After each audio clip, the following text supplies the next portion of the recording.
I'm Abba Graham, and I've actually been in Stockport for the last 27 or so years. And when I first came into Stockport, I decided to go into college to do mature education, access to university. And it was only at that point that I actually went to university as a mature student.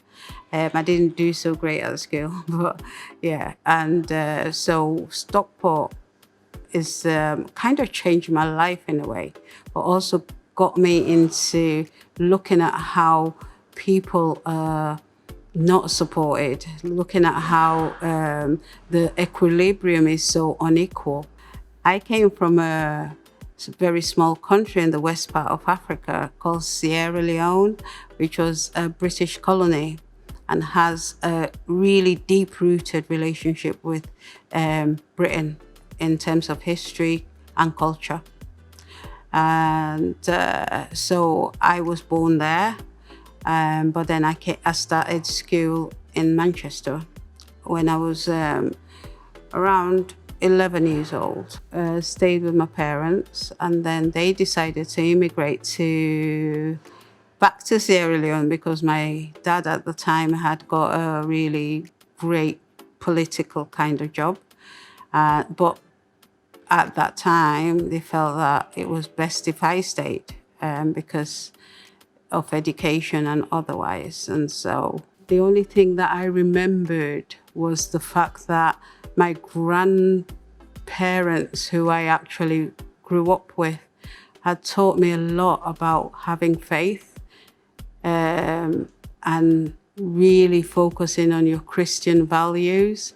And I think that was my saving grace. Volunteering with Disabilities Stockport, and then a job opportunity came 2 days a week. And it was a coordinator's job looking at well-being. And then what I then did, they kindly gave me the space to continue my volunteering aspects around equality. And so I had started a project way back in 2012 around equality in practice called Nexus. And so I was just trying to Stockport to see that if we all work together, it could be a better place. It could be one that everybody feel good about.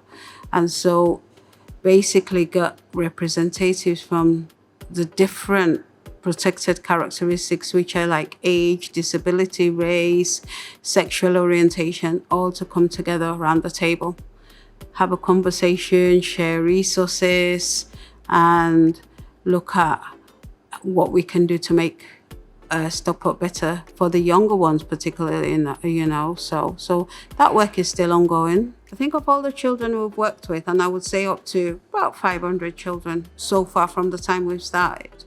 And I think of all of those children we've worked with, I can only remember 4 cases that have actually had that was significantly published in terms of their involvement in crime. My hope is that we continue to learn together, continue to be open. Stockport continues to create opportunities where I can see myself in very influential positions, and so that other young people can see somebody in an influential position to know that they can do it too. So there needs to be a hope for aspirations. There needs to be a hope for believing. There needs to be a hope for creating the wealth, the economical wealth of the Black pound. There needs to be a hope. And I think if we keep having those conversations, if we keep, talking like we are now, hopefully we will get there.